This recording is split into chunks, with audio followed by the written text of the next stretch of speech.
Hi. We're going to give the faculty a few more minutes to join us, okay? And then we'll get started. Okay. Okay.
Hey everybody, I'm just letting you know that we're going to start just a few minutes after 12:30, just so that we can make sure everybody had a chance to get on. Okay, so feel free to relax and go take a quick break if you need it.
Okay, welcome everybody. We'll go ahead and get started now. The first thing that we like to do during this first orientation is the most important thing in our opinion, and that is congratulate you on getting accepted into the program. We know what a huge task and a lot of effort that you put into to get to this point. It's a very extremely competitive program to get into, no matter which one you got into, whether it's campus, Provo, Montana, outreach, wherever it may be. They're all very hard to get into. Just getting an interview to one of those places is a good thing, is a huge accomplishment. So congratulations on getting in. You are the best of the best, and we are super excited to have you. So congratulations. Okay. Now we'll start with our agenda. Krista is going to share a PowerPoint that kind of goes along with our agenda and follows it in the order that we need to. I guess I should introduce myself first. I'm Dr. Casey Neville. I'm the current director of our associate's degree programs. And we're going to go along and introduce the faculty that are with us. If Krista will share that PowerPoint. She's probably, I can see it on her face that she's working on it. And we'll introduce the rest of the faculty that are with us today. Not all of them are here. Are you able to share it, Krista, or do you need me to? Yes, I think I've got it. There we go. Okay. You guys see that? It's coming up now. Yeah. Okay, good. There we go. Perfect. All right. So will you go to that second slide? It shows, okay. So this is all of the faculty that you'll be working with today. But before we get to faculty, Krista and Blakely, do you mind introducing yourselves? Krista, would you go first? Because Sure. So most of you guys you know me, but it's nice to meet you all. Welcome to the program. And if you have any questions, then let me know and I'll help you out. Great, thank you. You'll get to know Krista really well. She is the one that's been sending you a lot of emails. And then the other person that you'll know really well and probably feel the most comfortable with is Krista and Blakely. Blakely, would you mind introducing Sure. Hello. Hi, everyone.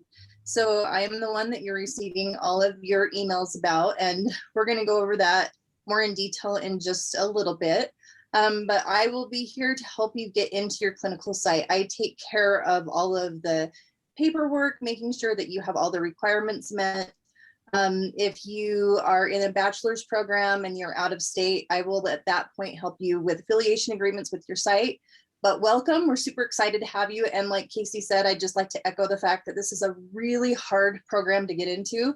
So congratulate yourselves and welcome, and we're excited to have you. Great, thanks, Blakely.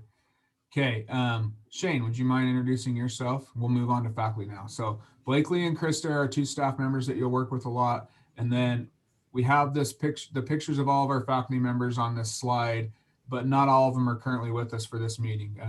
Just the ones that pertain more to your first interactions, I guess. So Shane, would you please introduce yourself? Hi, my name is Victor Shane Clampett. You'll usually call me Shane. I teach some of the first year and second year physics. And so congratulations for making it into the program, and I look forward to interacting with you. Thanks.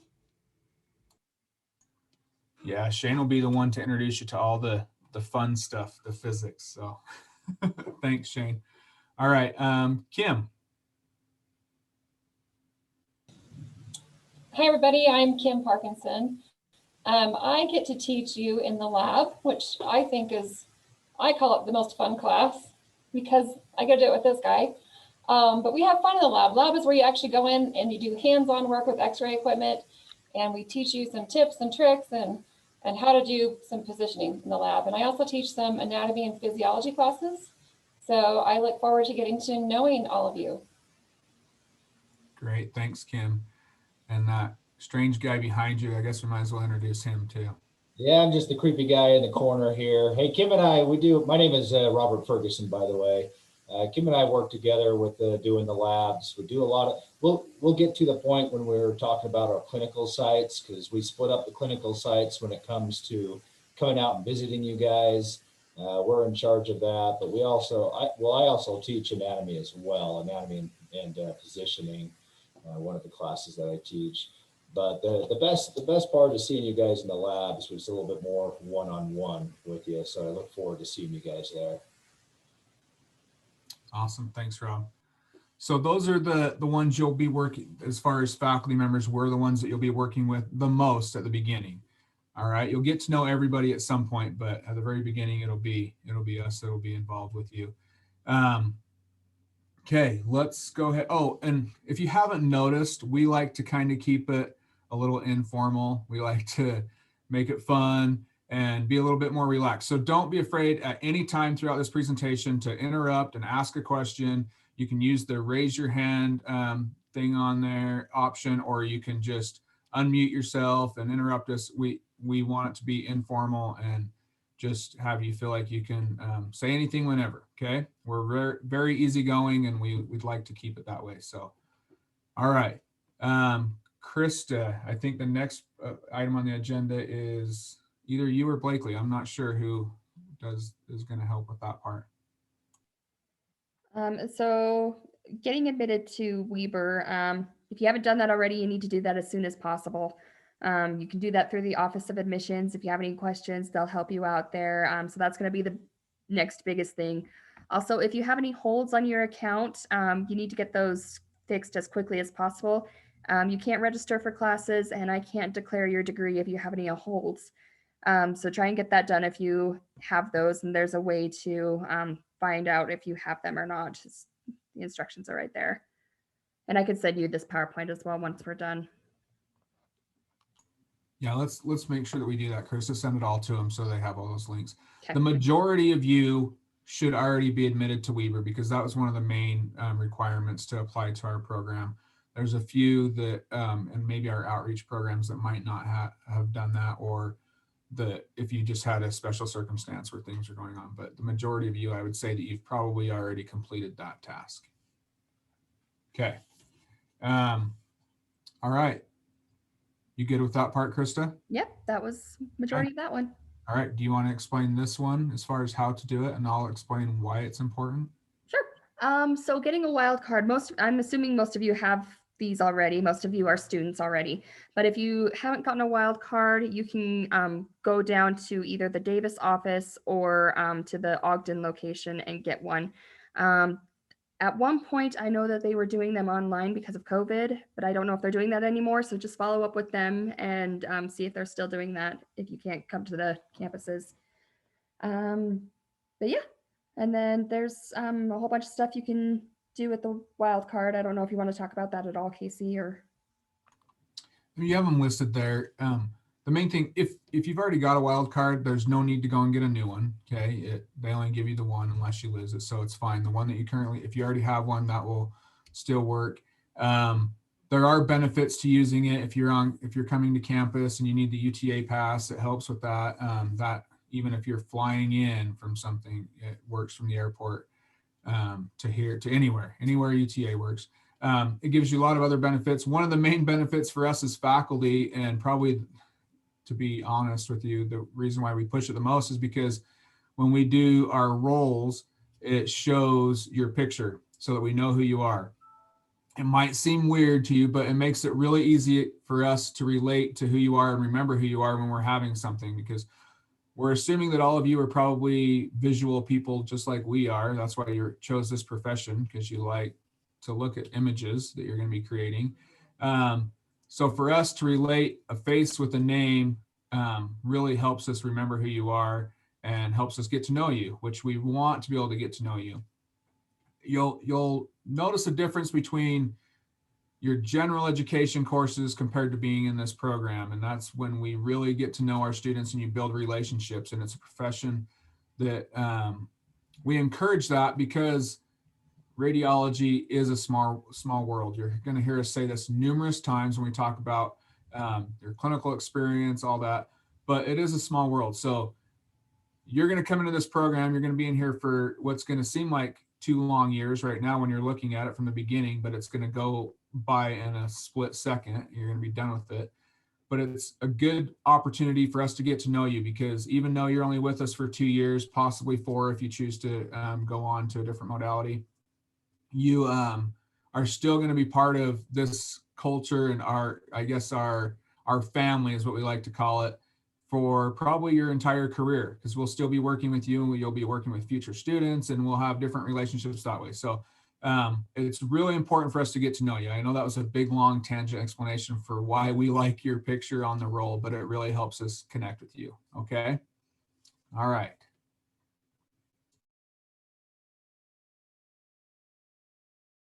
Okay, so the bulletin board, this is going to be your guys' best friend. This is where your schedules are going to be, your CRNs to register for your courses. So each semester, the way it's going to work is I'm going to create your classes and I'm going to assign you these specific CRNs that you need to register for. It's really important that you register for those correct CRNs because it's going to affect things like your tuition. So just really make sure that you're following your grad map and registering for those correct CRNs, okay? This is also where you're going to find your textbooks, and I also said your class and lab schedules will be up there. Faculty will make these. Once I get them, I'll post them there. So just make sure you keep an eye on the bulletin board because that's where everything's going to be. Krista, can I just add to that a little bit? We can't stress enough when Krista says register for the correct CRNs. We say that over and over again, but every year we get a few students that register for the wrong CRN. They just go through the list and just pick one. They don't look for the one that their name is assigned to. If you do that, your tuition will change, okay? Not for a better price either. It's going to be more expensive. That's why we assign certain people to certain ones so your tuition rate will be as low as possible, okay? Also, it puts you into the right course. If you're in the wrong course, your due dates will be messed up. It won't correlate with what the rest of your group is, and you'll be confused, and it'll be a big problem, and it makes it really hard for us to figure out and to go back and change. So please sign up for the correct course registration number, CRN, that Krista assigns to your name, okay? It's really easy to follow when you get on there. When you see it, your name will be in a certain group, and then that group will be highlighted in a certain color so that you can go and find it really easy to be able to register for the correct course number. All right. Okay. And again, this is your go-to place. Like Krista said, this is where you're going to find everything for the program. All right. Thanks, Krista. Okay, so a lot of you have been asking about your textbooks, and I just wanted to kind of explain a little bit how the textbook list works. We kind of overlap some of your courses, and we do this to try to save you some money. So if you look in semester 1, there's a couple courses that fall into semester 2 as well. And you're going to use the same textbook for those courses. So we're just doing that to try and save you some money. So that's kind of how it's going to work. If you have any questions about textbooks, you're going to want to talk to Carrie Nyer. I don't do anything with textbooks, unfortunately. So this is as far as I know. But as far as directed readings, you're not going to have a textbook for that. That's all going to be on Canvas. And there are directions for how to find those on the bulletin board as well. So yeah, I just wanted to kind of explain how the textbooks are going to work. Okay, and to add to that, like as far as what she said with the directed readings course, whoever's teaching that course for you will tell you how to access that information and find the material you need. It's one of those classes where you don't actually sit in class for a lecture every week, but the first of the semester they explain to you what you need to do and where to access it. And after that, it's basically on your own, work at your own pace. Krista is correct. A lot of the books we do repeat in courses, like Rob and Kim teach anatomy and physiology, or anatomy, and positioning, and I teach patient care. And your Merrill's book, that 3-volume set that you're required to get, that some of you may have already seen, the most expensive one that you have to purchase, you'll use for my class, their class, even some in Shane's class. And you'll use it through the entire program. That book seems expensive. Doesn't seem expensive. It is expensive, but it's one of those books that you'll use through your entire career as a reference. Okay. It goes over every positioning thing that we do as far as patient care in radiology. So So can it- we order these on the Weber website, or because I'm in the outreach program, so I was just wondering how that works. Yeah, that's a great question. So you can order them through the Weber State Bookstore, Amazon, wherever you want. We don't care where. Well, the only thing we care about is that you get the best price. So wherever you can find them for the best deal, feel free to do that. And you can even get them. Some of them you can get used. Every once in a while, they throw out a new edition, and we ask you to get the new edition because they change chapters around, makes it a little bit harder. But yeah, you can get those from wherever you want, but every book that we require will be accessible through the bookstore. How much is the book? So it depends, it changes. I don't know right offhand how much each book is right now, but we tend to say plan on 500 for the first semester for textbooks. But it gets a lot cheaper after this first semester because you are buying a lot of, like, for instance, so Merrill's you'll use through the whole program. My patient care book you're going to use for 2 semesters. Shane's physics book you'll use for 2 or 3 semesters, I think. Shane, is that correct? Sorry, yes, yeah, two semesters for the physics, and then, yeah, so that's a relatively inexpensive book. Okay. So yeah, it's always the most expensive at the beginning of the program, but after that it will get cheaper. Okay, every semester you have at least one book to buy, but it won't be a significant amount like it is this first time. Okay. Okay, and again, if you can find a used one, that's fine. And if you're okay using an older edition, I would just contact the instructor and make sure that it's going to be sufficient. A lot of times I tell the students, yeah, the older edition still has the same material, it'll work. The chapters might not align correctly, so you'd have to figure that out on your own on what was different. But for the most part, most of the information ends up, you can access it from there, okay? But Okay. ask your professor if that is appropriate before you do it. Okay. Any other questions on textbooks? All right. Okay, other supplies. So one of the things that we need to make sure that we are, as far as supplies go, is scrubs. You are required to have Weber State scrubs in your clinical site, no matter where your clinical site is. All right.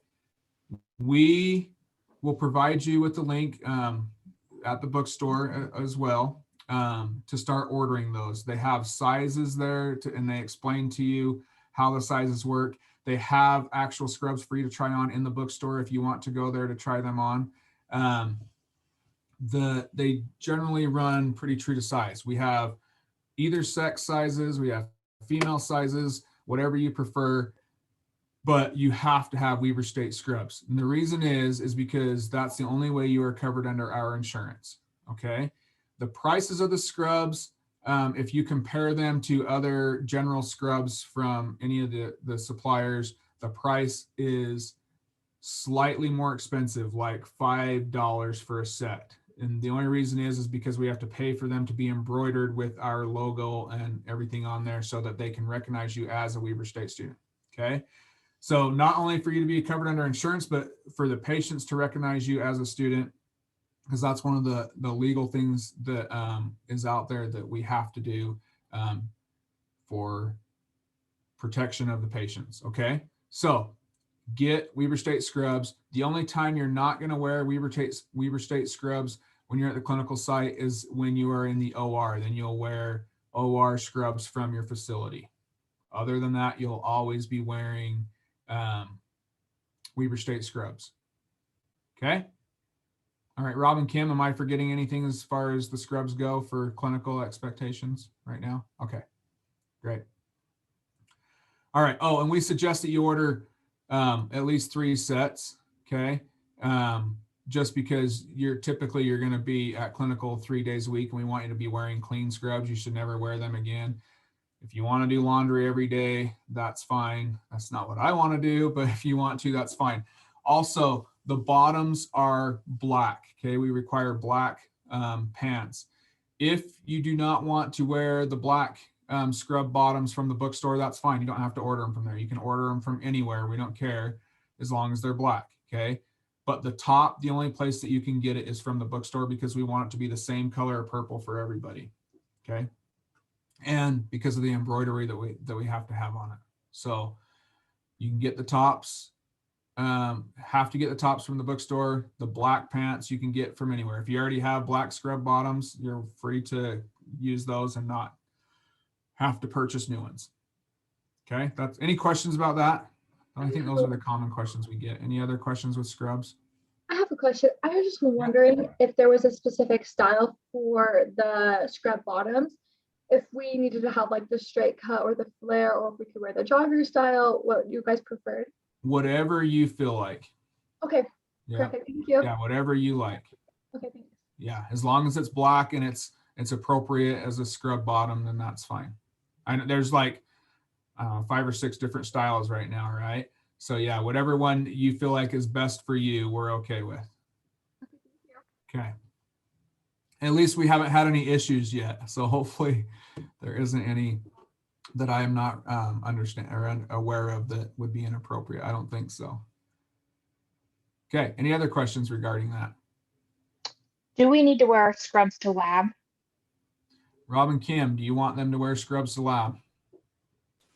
It is your choice. If you guys are comfortable in your scrubs, come in scrubs by all means. But if you want to just come in regular clothes, that's okay as well. We get a lot of people coming in their workout outfits as well, but just make sure it's appropriate. I've seen a few that maybe cross the line a little bit, so just make sure that whatever you're wearing to lab is appropriate. And comfortable. Yeah, comfortable. Because you're simulating the things you'd be doing in the hospital, right? And you are at times going to be the patient, so you want to make sure you're wearing things that would be appropriate for that. Quick question for outreach. Yeah. Our labs, I assume, are virtual. No, they are not. You will. So outreach comes, the only ones that don't come to campus is our Montana program. We do all that in Billings, but even outreach, you come to campus 3 times a semester for classes and then for lab as well. And it's for 2 days. So Okay, that makes sense. Thank you. You bet. So classes are typically held in the afternoon, and then you may have lab before class or after. And then the next day on Wednesdays, we have classes in the morning, and then you would have lab after that, possibly, depending. Rob and Kim create that schedule, so you wouldn't have lab both days, depending on your schedule. And I think they're going to go over that later, but well, since it's brought up, Kim and Rob, do you want to explain that the best way? Sure. So we have, we divide outreach into 3 groups. So we will be emailing you that schedule. So your lab, depending on if you're in group 1, 2, or 3, will either be on Tuesday morning from 9 to 12, or Tuesday afternoon after class it's about 3:30 to 6:30 p.m. Or it might be Wednesday after class. It kind of depends on your location. We tried to put the people that drive the farthest on Tuesday afternoon so that they can leave after class on Wednesday. And then the ones that don't have to drive as far, you might be in early morning or on Wednesday afternoon. So you'll just have to look at your schedule when we send you the module and find your lab group, and your date and time should be listed underneath the lab group that you're in. I know it seems confusing, but just wait for us to email you the schedule. It will make more sense to you. Thank you. So as an outreach student, we're not allowed to be able to pick like when we can come. You'll assign that to us. Yeah, so every outreach student will be on class 3 times a semester for 2 days each time. And your labs will fall during that time that you're on campus. Okay. So yeah, every outreach student will be here the same 2 days. Your lab, and since you have 3 labs, you'll have a lab every time you're here. The schedule might just change on when that lab is, whether it's in the afternoon or the evening of the first day, or the afternoon of the second day. Hey, Casey, just for 1 second, concerning the lab times and the schedules, Now, we understand that some things might come up in your guys' everyday lives, but we're going to try to keep it, once we assign that schedule to you guys, try your best to stick with it, because we're trying to split everybody up to make sure that our labs don't have too many students at one point. But if something does come up and you do have an emergency and you're not able to attend one of those labs, we can put you in another time as well. But try to make sure to keep the times that we give you. Great point. Thanks, Rob. Okay, so I'm sorry, Kim. I was just going to address a question in the chat. It says, when are the labs for local students, which is campus, I'm assuming? That's just, we have 5 groups, so you're just going to have to look for your group and those assigned days. Labs are always on Mondays for campus students. And there's 2 different times on Mondays. And so you'll just have to, again, look at the schedule for which group you're assigned to get those dates and times, but they're different depending on which group that you're in. And to add a little bit more to what Kim said, when she says look at the schedule that we send to you from Rob and Kim or from Krista, or that's posted on the bulletin board. If you go to your university schedule, the way that they show your classes, it's going to be all mixed up and it's not going to be right. Okay. It's going to show you that you have lab every single Monday for the entire semester. That is not true. You have it 3 Mondays out of a semester. That's it. And it's going to be for a morning or an afternoon. Okay. If you're campus, same thing with outreach, a morning or an afternoon, 3 times a semester. The Provo group, you'll have 3 labs as well per semester, but it'll be on campus, but we'll teach you, usually Shane goes over physics for the morning and then you have lab after as an entire group, all of you together. Is that correct, Kim? Did I explain it right? Yeah, I actually have started working on it. So this is what, I don't know if you guys can see, this is going to be the schedule right here. And I'm getting the dates down. So we should have this schedule out to you within the next week or 2. So just It'll look. make more sense that way. Just make sure you're looking at that one that we get out to you rather than the university schedule. This also brings up a good point. Make sure your emails are working. The only way we're going to get hold of you guys is through your Weber State emails, your student accounts. So make sure that those emails are working and that you're checking them often, because we do send out information, things change, classes might change. So make sure you are checking that email, because that's the only way that you're going to get that information. And you'll see an email from either Kim or me when it comes to those lab times, okay? So just look for those emails and you'll be able to know which group you're in. But I can't stress enough to the importance of making sure you're checking your emails.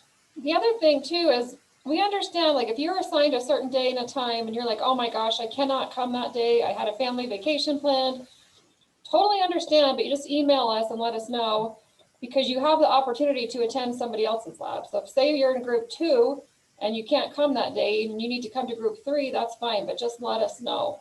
Email us and just say, hey, is it okay if I come to group 3 because I have this and this going on the day that I'm supposed to come to lab?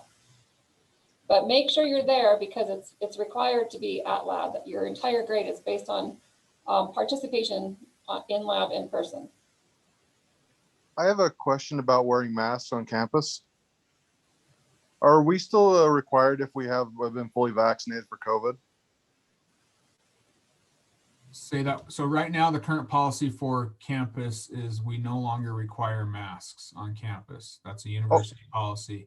So if students feel that they want to wear a mask still, they are welcome to, but it is no longer a requirement.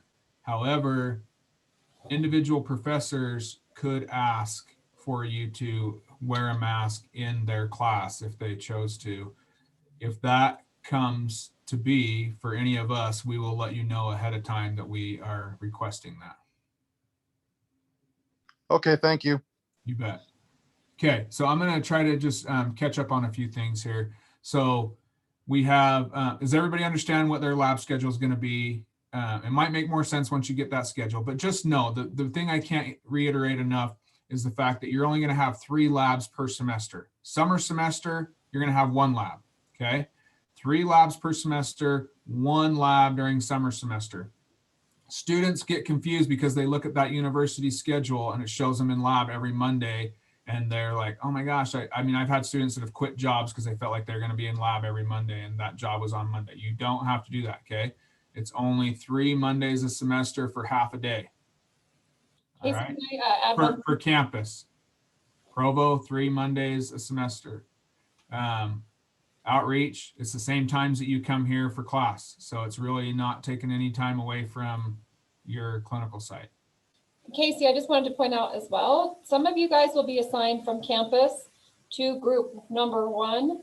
And the very first lab is going to be held August 30th. So the very first day of the semester, before we even have normal class on Tuesdays. So look really carefully at that schedule that we send you, because some of you will be required to be here August 30th, the very, very first day of the semester. Great point. Thank you. Okay. Now I'm going to just try to get caught up on some of these questions for that are in the chat. So Krista, do you know when they'll be able to register for classes? Yes, we're just finishing up student selection. I do have your CRNs made. We just got to get those last few students and then I can post your CRNs to the bulletin board. So next week at the latest. Okay.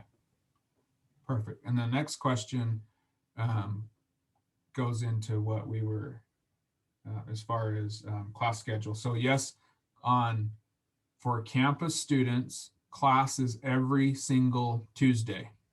Okay. Typically, class is in the morning from 8 until about 1. This year, it may be that way and it may change. We may have to split you up into 2 groups. We're trying to figure that out right now. Okay. Luckily for all of you, we were able to take more students this year. More students is an amazing thing and we love it, but we only have so much space in our rooms. So we may be having to split you up in 2 groups, or we're trying to figure out what we can do, either find a larger room somewhere or split you up. We're not exactly sure at this moment because we're still trying to figure it out. But know that regardless, your class will be every Tuesday. Okay. So set Tuesday aside for classes for campus. Outreach is still going to be, when you come to campus those 3 times, it's going to be Tuesday and Wednesday, Tuesday afternoon, Wednesday morning for classes. Okay. And a lab thrown in there somewhere, depending on when Rob and Kim assign labs. They try to do it based on where you're at. So for those that are traveling from further distances, they try to put you in a specific lab. So, and they try to put you in groups with the people that you may be traveling with, so that you are not having to come to a lab at a different time or waiting on somebody you travel with to get done with their lab. All right. So that you can still do that together. Okay. So that covers, I think I covered what needs to. As far as your schedule for Provo, if you're in the Provo program, your classes are going to be on every Monday and Wednesday for a half a day. Okay. Typically 9 to 11. Every Monday and Wednesday in Provo at the Utah Valley Hospital, except for those 3 times a semester that you have lab. It'll be on a Monday. All right. And you will have most likely Shane for physics that Monday morning and then go to lab afterwards. Okay. Outreach, again, you're always Tuesday and Wednesday, 3 times a semester here. 2 times a semester, we go to your outreach location, or one that we hope is closer to you than you coming all the way to campus. Okay, we split up as faculty and we go and hit different locations. And we'll have that on the schedule as well, and we'll tell you where we are meeting. All right. Okay, so all of that, we'll tell you where you're meeting and everything before you actually go there. We send out a lot of emails to keep you on track so that you remember. So you don't have to write that down right now and know exactly where it's going to be. It's going to be closer to you though. All right, for the most part. Okay. Is there a Zoom option for Tuesday classes for campus students? No, there will not be Zoom anymore. We are going straight face-to-face back to what we normally do rather than Zoom options. Okay. So it'll be on campus for all of them, honestly, not just campus, but all of the the programs we're going to be doing face to face rather than Zoom. Okay.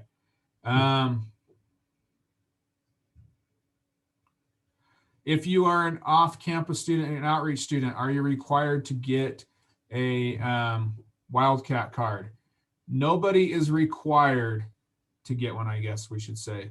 We highly encourage it and we ask you to, because it does provide you with a lot of benefits, and it provides us with benefits, and it gives you that ID. At least, Krista, are they required to? There's some things that you can't access without having it. So, but I'm not sure if you actually have to have it or not. So if you go to like the testing center, a lot of times they will ask for it. I think that's the only place it's required, but there are a lot of benefits to having it. Like places around town will give students discounts. Yeah. So things like that. So it's good to have, but I think the testing center is the only place that actually requires it. Okay. So do you know that they have to, I think in the past, the outreach students have just done that when they're here on campus for class, right? Can't they just run down to the Shepherd Unit? Yeah, you don't have to do it beforehand. You can just do it any of those times you come up here for class. You'll have time to do that. Great point, Kim. Okay, yeah, it's not required. And honestly, as far as the testing center goes, all of our exams are offered to you. We do them online, so you won't have to take any tests at the testing center here. Okay, we give you access from any computer. We just have other ways to regulate that or proctor those exams. Okay, and yeah, as Blakely says, if you want to use the gym or any other facilities on campus, you would need that wild card. You get so much money for printing and other things like that on there as well. Your clinical site schedule, great question. That's probably going to be covered later on, but we'll answer it right now. So as far as your clinical site schedule, it's going to vary depending on your clinical site. So Krista sent out, or is in the process of sending some of them out still, letters to you or emails to your clinical instructors letting them know who you are, that you are assigned to their facility. They will get in contact with you before the program starts to let you know what your schedule is going to be at their facility. Now, this varies depending on which site you're at. Some sites have you scheduled for certain days of the week for so many weeks and it changes, or they give you a schedule for a few months at a time. Other sites say, we don't care what your schedule is as long as you're here during these days and in between these times. Okay, some of them, it just depends on where they're at, what works best for their facility. Regardless of what they choose to do as far as scheduling you, you need to make sure that you are there when they expect you to be there. If they don't provide you with a schedule and they just know that you're going to come 3 days a week, or they ask you what your schedule should be, some of them do that, you need to let them know if you're not going to be there, or if something like comes up to where you can't be there. Okay, people get sick, accidents happen during traveling, whatever it may be. You need to make sure that you're communicating with them when you are there. Okay, and Rob and Kim are going to go into more detail about that in a little bit. I just have a question real fast. Yeah. So in my first email, it said that I was assigned to Jordan Valley. And then in my second one that she sent out, it says Layton Intermountain Hospital. But then at the bottom, it says Jordan Valley. So it says two different ones. Okay, Krista. What does it say on your acceptance letter? It says the Jordan Valley. Okay. Go ahead and email me and I'll double check for you. But it's more than likely what's on your acceptance letter. Okay, thanks. Thanks, Dallas. Okay. All right, other questions regarding that? Are we able to see who are in the outreach locations for possible roommates carpooling? Okay, so we're going to talk about FERPA at some point, but we're not going to go into the details of that. But because of FERPA, which is the Privacy Act to protect students, we can't give out other information for that. But we can't give out your information to each of you. A lot of people figure that out the first day that they're there or during orientation, if they're going to be in there. If maybe we should try to figure out another way for all of you to meet up with each other. Kim and Rob, or Shane, can you think of any way that they've done that besides just figuring it out the first day? No, that's usually what happens. Okay. Usually we place them in labs according to their area. So at that point, they're able to kind of talk and get to know and make plans for next time. Okay. I was trying to figure out if Canvas would allow interaction with people through announcements, but I've not found anything solid yet on So that. we could do in our Canvas courses, if we chose to, we could open a discussion that just has open discussion, and you could say, I'm from this area. Would you, who else is in this area? We could do that as well. Usually what happens every year is the students kind of get together the first time they meet. We do introductions so that you can get to know each other. And then they form their own little text group or even a Facebook group for support. And we can look into doing a Facebook group or something as well that would maybe support you. That might be a good suggestion to look at those options. So we'll make note of that and come up with something for you, okay? That you can be invited to and be welcome to join. Okay, so as far as using the USU Testing Center for students, yeah, you can use that, but I don't think you'll need it, honestly, because you literally will be able to take your exams from home. Okay, we just set certain parameters with our exams to prevent you from cheating. And it's basically like a computerized proctor. We can look at all the stats regarding your exam to see if you have access to websites, other resources, the time you've taken, the IP address that you used to do those exams, all those kinds of things. We can monitor it. So you don't need a proctored site. You can just take the exam from wherever you're at. Okay, so yeah, you could use the USU Testing Center, but you won't need it. Will FAFSA cover us while in the program? That's a great question for Krista. So that kind of depends. As long as you're full time, usually FAFSA will cover it, but there are circumstances where they don't. Like if this is your second bachelor's degree or something like that, we may have to fill out a contract. So it kind of just depends. If you have any financial aid issues, talk to them. They may need something from me, but I can put in like an advising plan or whatever they need. But you're going to want to start with them. Okay. Can I comment on that? I'm doing a second bachelor's, so I understand that. They made me fill out the paper for second bachelor's when I was just getting a couple of the prerequisite classes I was missing. So they will require that. Okay. Okay. Yeah, just send me an email with what you need and we'll figure it out. When will we find out if we get the FAFSA? So there is a place that you can find the information. Let me see if I can show you real fast. Okay. I don't know if I can.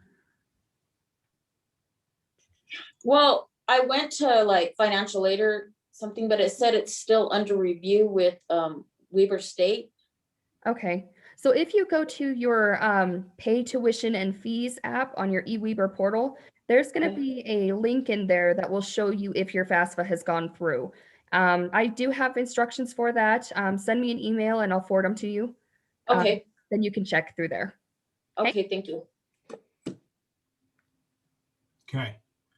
So Shane also gave you a little bit more information as far as exams and quizzes in the chat. Yes, everything will be online, okay? Other than pop quizzes in classes, or we may tell you that we're doing an exam in class and there's other assignments that are completed while in class or lab, okay? But you will not have to go to a testing center for anything, except for when you're done for your board exam. So, okay. All right, Krista, I think we're ready for the next slide. And I believe this is you. Yep, this is for me. So when you guys look at your CAT tracks, some of you may notice that you have 2 degrees listed. You may see the Associates of Applied Science and the Associates of Science in Health Sciences. I left the Associates of Science on there because a lot of students decide to get this second associate's degree. If you decide you don't want it, just let me know and I'll remove it. So just the radiography is on there. Other students may see the radiography as well as the certificate of proficiency. A lot of students decide to get the certificate of proficiency after they take their LPT courses. It's only 3 more courses. So a lot of students decide to get that. If you decide you don't want the LPT, again, just let me know and I'll take that off of there. So only the radiography is listed, okay? I know it's a little confusing. So if you have any questions, just let me know. What does the second part do for us? The second associates, Yes, the LPT, the additional part you said. oh, so the LPT, it will get you your state licensure to start working, but it's not actually a certificate or a degree through Weber. It's just your state licensure to work. But if you take the anatomy and physiology as well as the RADT 1022, then you can get a certificate through Weber. It's a diploma, basically, but you have to take those 3 additional courses. So a lot of students decide to do that. If you want it, great. If not, just let me know and I'll take it off of there. So you just have the radiography. And that'll give you the Associate of Science for the health science? No. So the Associate of Science, you guys might recognize it as the radiologic track from the advising office. So I've got 3 different kind of degrees listed up here. But the Certificate of Proficiency is not the Associate of Science in Health Sciences. Oh, okay. That kind of, Alright. that makes sense? Yeah. Okay. So yeah, if you guys have any other questions about that, just let me know. I know it's a little confusing, but just wanted to bring that up, that there's So- more options. So To help clarify that a little bit, with if you are looking for that certificate that Chris is talking about, that is something that you would have already done the majority of those classes. All right. If you're wanting to get LPT, you're in this program now. So going back to go through the LPT program isn't going to be beneficial to you. You will qualify for the LPT licensure while in this program as well. Okay. So if you've already done the LPT program, you just got ahead of the game and it helped you have an advantage on getting into the program as well. But you can, once in this program, you can sit for that limited radiographer board exam as well and become certified to get your licensure in that. And that varies on the requirements per state. So we're not going to go into that right now, but depending on which state you're in, when you can obtain that licensure is going to vary a little bit. Okay. We'll talk about that when you're in the program in my class.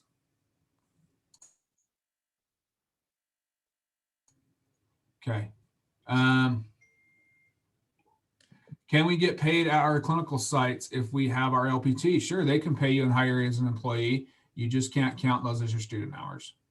Okay. So it's not allowed to count them as your student hours, but you can work there at the same time, picking up shifts. Just you'll have to do student hours in addition to that. Okay. Any other questions regarding your CAT tracks? Okay, thank you. Class schedule, we've already hit that pretty hard. Is there any particular questions regarding class schedule that is not covered in that Krista has outlined here?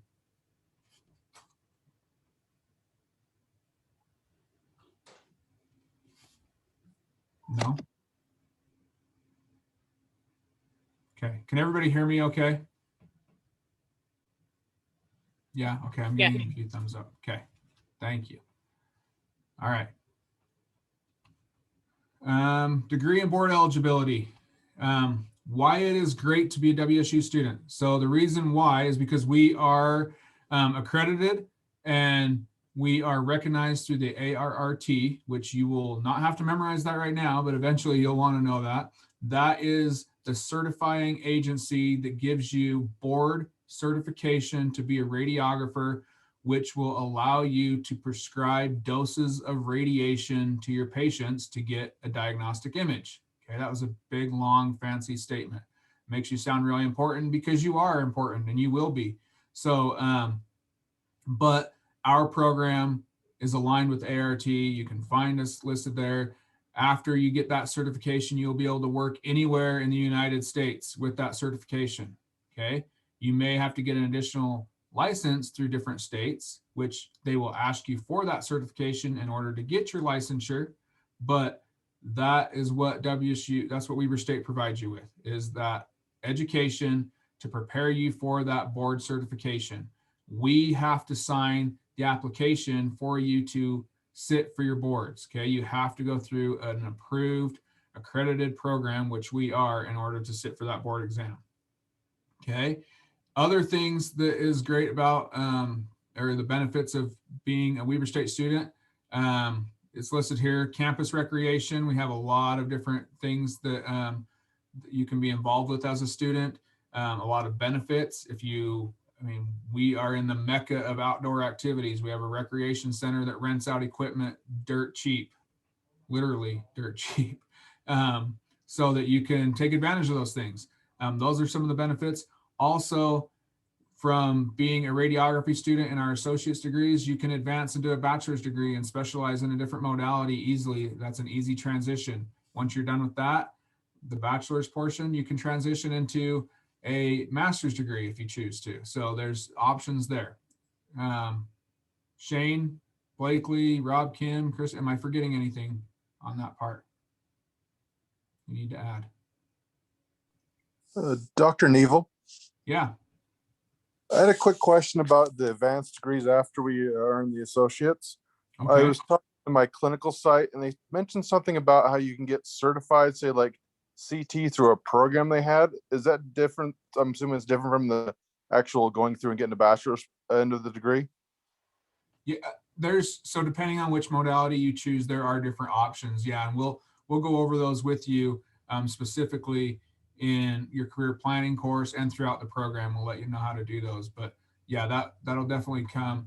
There's some of those things that you can become, like CT, for example, you can become certified in that very shortly after you get your radiography certification.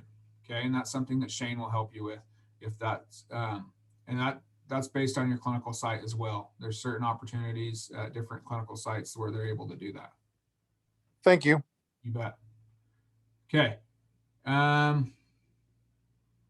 Okay, Shane's just clarifying in the chat what I said about LPT. Any other questions as far as what Weber State offers?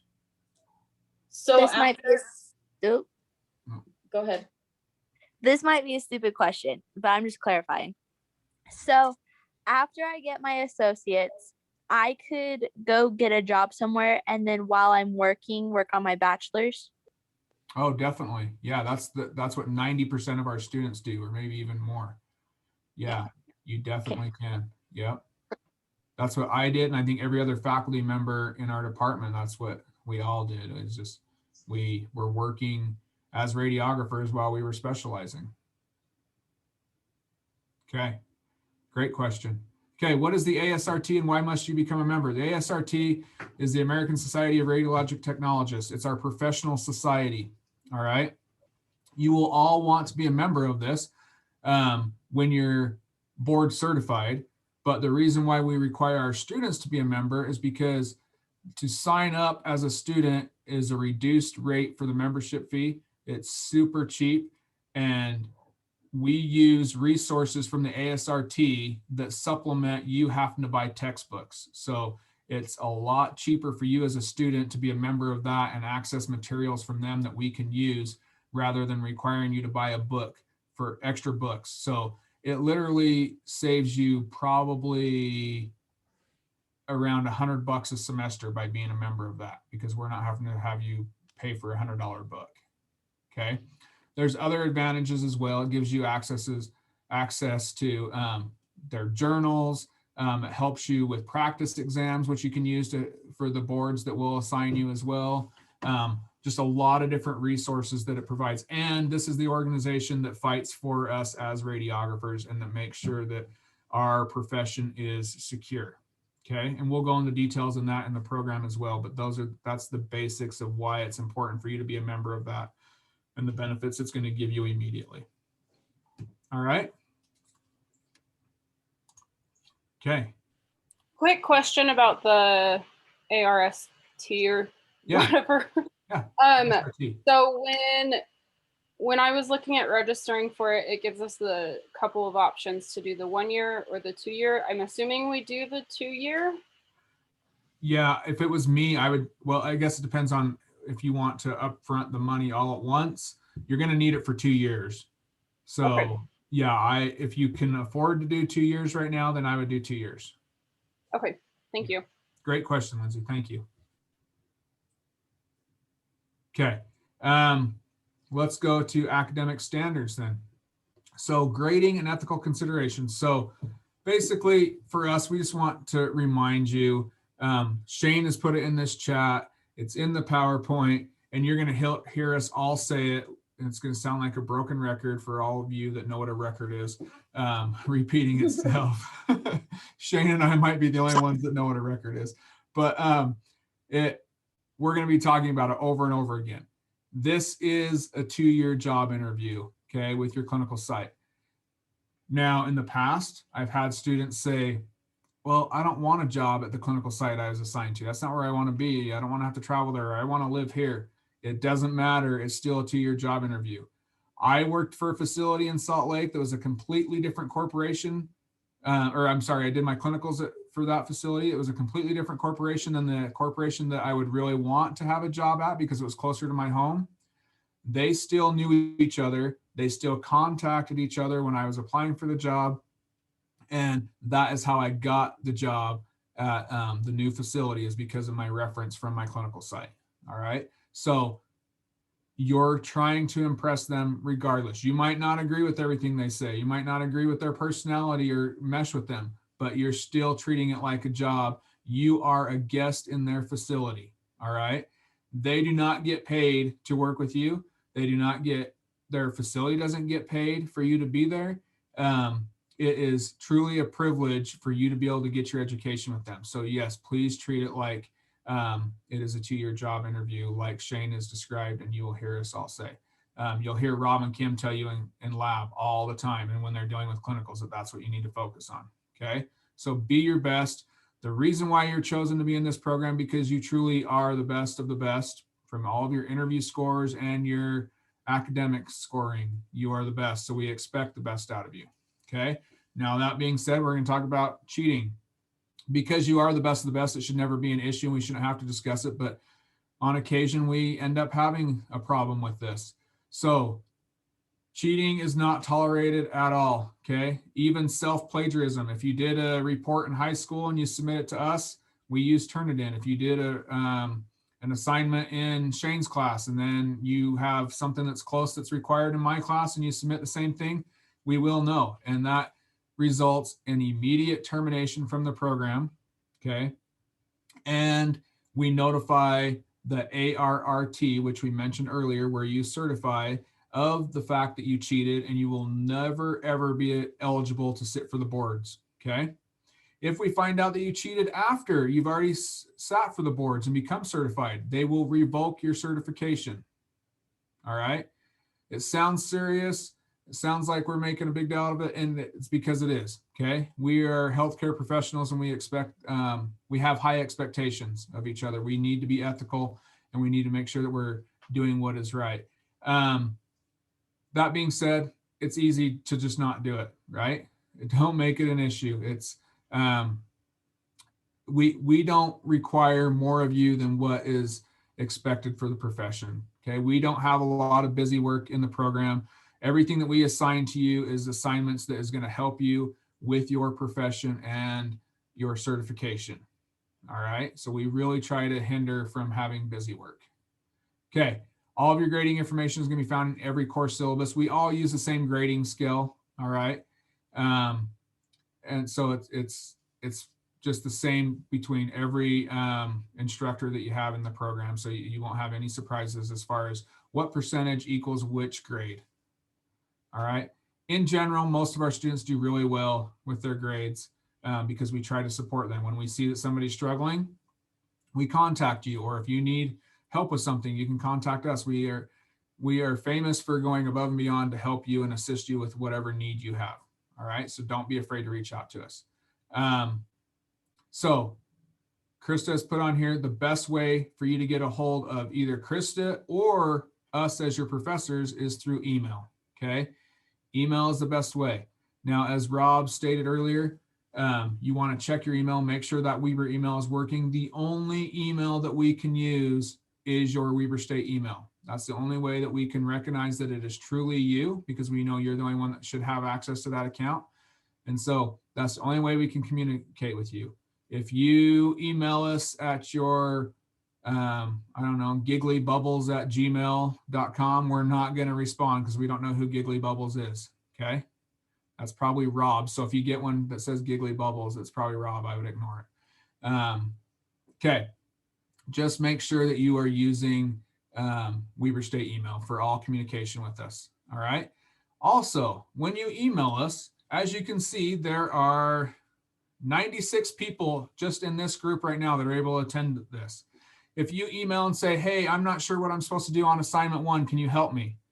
And that's the only thing you email, then I'll say, or any one of us is going to say, sure, I'd love to help you. Which program are you in? Which class are you referring to? And so on. So tell us, I'm an outreach student. This is for RAD 3043. And I'm talking about assignment 1, and give us the assignment title. Okay. That way we can easily look it up, because we have radiography students, we have specialty students, and master's students. And so that all becomes kind of confusing if you don't give us a lot of information. If you've emailed this before and it's the same email chain, usually they track well. If you're emailing us through Canvas, which is totally okay and appropriate, you can reach us through that way as well. But a lot of times it doesn't give us the chain. So if you've been emailing me through Canvas and you email me another question about the same thing, it doesn't show me what we talked about before. And so then I have a hard time, or we have a hard time following what the conversation is. So you have to reiterate some things for us. All right. Okay. Shane and Rob and Kim, is there anything I'm forgetting on that? Okay. Krista, Blakely, I cover everything for you as well. Email is still the best communication for both of you as well, right? Yeah, also it's very helpful to get into to add in your W number, put it in your signature, put it in the very bottom of your signature. You haven't already received your W number, you will, and it's what you use to look at your degree access, but it's how we identify you as a student. If we need to know who we're talking to, because you might think that your name is unique, but it's not. There's a lot of people. So it's basically like, think of it as your rebate identificator. And it just makes sure that, like, if we lose your email, we're able to look you up, or we know that we're contacting the right person, because we want to protect your information. And then Casey, I actually have a meeting at 2. So if I could jump into Castle Branch soon, that would be awesome, because I want to make sure that everybody is good to go. Let me just hurry and finish up.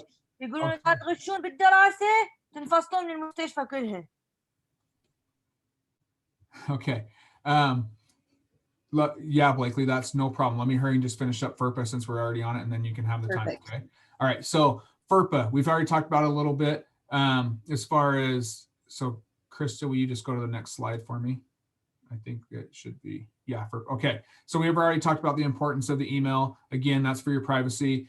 Also, FERPA is basically the same thing as HIPAA that if you don't already know, you will learn about, which is patient privacy. Okay. FERPA is student privacy. We can only talk to you about anything with your academics. Okay. Anything at all. Every year we get somebody's parent or spouse or somebody that is trying to talk to us on your behalf. Okay. No matter who they are, if they're not you, we cannot talk to them. Okay. If we get parents that call and say, well, I want to know this about my student. I want to know why they're failing this class, or I want to know why they didn't do this, or whatever it may be. And we say, sorry, we cannot discuss that with you. It has to be the student. And they're like, well, I'm the one paying for their tuition. We don't care. You're an adult. And because of FERPA, we have to protect your privacy. Okay. So just know that if your spouse calls for you, or your mom or dad, it's time to tell them that you cannot allow them to do that anymore. Okay. And it does protect you. We've had cases in the past where a spouse was calling to check on their husband or wife to see if they were in class, and it's because they were going through a divorce, or there was something else going on, so they were trying to do it. So, and it wasn't a good situation. Okay. They needed us to not give them that information. So just know we're not communicating with anybody. We're not telling anybody anything other than you. Okay. HIPAA is the same thing. We're going to cover that really hard in all of your classes, especially my patient care class, but it's just patient protection. You're not allowed to give any information out about the patients that you're in contact with or the things that you see while in your clinical situation. All right. Okay, Blakely, why don't you go ahead and start on your part, and then Perfect, we'll thank come you. back to Rob and Kim. Okay, so Castle Branch is what Weber State University uses in the Dumpke College of Health Professions to basically verify that you are all in compliance and board eligible when you meet at the very end of your program. The benefit is that it also covers what the clinical sites require. So you're getting kind of like a double benefit, make sure that you're protected through Weber State as well as through your clinical site. If you have not received an email from me yet, you're going to want to reach out to me. I get a new student list. I usually send them out on Mondays or Tuesdays. I haven't gotten to that yet today, but we need to get these requirements done by July 1st, and that's a very, very firm deadline. The reason why is because onboarding this many students takes a lot of time. And so we need to make sure that there's not going to be any hangups with your vaccinations, your drug tests, your background checks, anything like that. So please make sure that you're working on all of that. And I just want to go over some basic information. So if you live 100 miles outside of the nearest drug testing facilities, you all may want to right now either grab a pen and a piece of paper or your phone or something like that, because chances are you're going to need this information at some point in time. So Castle Branch, they have a customer service line that you can call. It's 888-723-4263. I'll repeat that at the end of this. But when you upload documents to Castle Branch and it rejects them, you can call them to find out why. They do give you reasons, but basically once you purchase your package and you start filling all of the information, it's going to ask you to upload documents. There's a lot of different problems that can happen with this. The number one most common problem is that it's a fuzzy image. So make sure if you get a rejection, if you try to, let's say, upload your MMRs and it rejects it, look at the reasoning behind it before you contact me or before you contact Castle Branch, because I swear like 95% of the time it's due to a fuzzy image. Currently, right now, many of the dates inside Castle Branch are incorrect and they've just about got it fixed. I've been working with them for the last and a half because I've received a lot of emails of people saying, why was this due in 2020? So the due dates for everything are July 1st to get them all done. That's your drug test, your background check, all of the vaccinations are required, with exception of influenza. We are not in flu season right now, so that vaccination is not available. If you didn't get it last fall, you're totally fine. Just make sure that you get that. Take the COVID test or vaccination? At this time, no. However, I'm going to probably imagine that that's going to change. I just have not received any direct communication, and it is also dependent on the clinical site. So some clinical sites, yeah, they're going to require that. So if I were you all, I would just go get it and just be ready to go, because I would foresee that's going to be a thing, especially since it's so widely available now. But anyways, the due dates, they will be fixed pretty soon. So if you're doing that, don't stress about it. Another thing is if you have, let's say, lost your immunizations, or maybe a site that you went to, you can't get records of it, you can also get titers. That's another way to just prove that you have the vaccinations. And you can, if you have any questions about this, please email me, because there's a lot of steps to go through and I am more than happy to look through it. Sometimes I can't, sometimes with Castle Branch, things can take a little while, but it's usually pretty straightforward. The other thing that I want to really emphasize on this is the TB test. The TB test is one of the things that usually prevents people from starting on time. It's a pretty simple process, but if you delay or if you don't do it correctly, it's going to get rejected. And that's the number one thing that I see rejected from Castle Branch. So the best thing and the easiest thing, the most effective thing you can do is get the quantiferon blood test. And that is a one-time thing. And it's, most of the sites prefer that. However, if you don't have insurance, it is expensive. So that might be something that you don't want to do. if you get the skin test, you have to do what's called a 2-step. And what that means is you have to do the entire process 2 different times. So you first go in and you have to do it in like a certain amount of time. It can't just be whenever you want it. So you go in, you get your skin test, you get the reading, and then you have to wait 10 days from the time that you got the skin test to go back in for another one. And you have to get that done within 11 days. So it's kind of tricky. And if you have questions, just give me a call or shoot me an email and I can walk you through it. Most clinical sites are very familiar with the 2-step, so they can help guide you through that. Just make sure you get it done in the allotted time, or else you'll have to do the process all over again. That's another reason why the blood test is such a better choice to go with. And then when it comes to the forms that I've sent you, so please just be mindful that our forms get updated pretty regularly. In the last year, I think we've had 4 separate COVID attestation forms. And so all that we'll ask is please just make sure that if you're asked to do a new one, there's a reason behind it. It's usually from Weber State specifically. They need that for liability purposes. So if anything happens to you at your clinical site, you're covered. And you also know the risks going into it. So just make sure that everything is submitted. Sometimes those papers can be easily rejected in Castle Branch. If you have those issues, contact me. I have the ability to go in and override things if they are rejected. When it comes to your paperwork, so this is something that you will all need to be very on top of, and we'll start to see this roughly around July. We don't want to get the paperwork in too soon because most clinical sites, they like it done roughly 6 to 8 weeks before you're actually starting at your clinical time. So watch out for emails from me. Electronic signatures are just fine. So if you have Adobe Acrobat, that's usually the easiest way to do it. But just as long as you have an electronic signature, that's great. Please only send PDFs. JPEGs are very problematic. And if you can just convert everything into a PDF, that's going to be the easiest thing for me to read. And to also upload. Castle Branch can sometimes have issues with certain documents. And if it's in a PDF, you can reduce the size of it and you don't have so many issues within Castle Branch. And then let me see, I've got a list of things. The background check is going to happen basically as soon as you put your information in and you pay for your package. I believe you accept something and it takes care of it. Oh, CPR. Okay, this is another thing. So I've been in this position just about a year now. And back when I received all of this information, the only CPR classes were all face-to-face, and that's what they required. COVID has changed things significantly. So a lot of classes are now offered either as hybrid, as like both online and face-to-face. Some of them are purely online.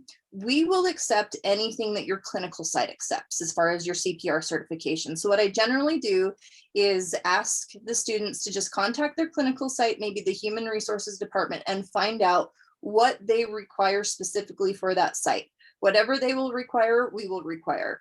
Usually the Red Cross, I believe, is a good one to go through. There's quite a few ones, but basically just as long as your site's okay with it, we're going to be just fine with it. We just have to make sure that's done. I think other than that, that's pretty much it for me. Does anybody have any questions? I have a question. So I had a question about that. So I only found a hybrid classes and stuff, but is there someone I can speak to directly from like our outreach program? Like, because I did call the HR and they were like, well, we only do it just with our current employees. So we don't know anything about the student start, so they kind of didn't know anything. So I got transferred quite a few times. And so come to find out, I didn't get my answer. Gotcha. And in those situations, feel free to contact me. There's a lot of sites that, like, if they're a bigger site, they have a direct student department that you can contact to find out.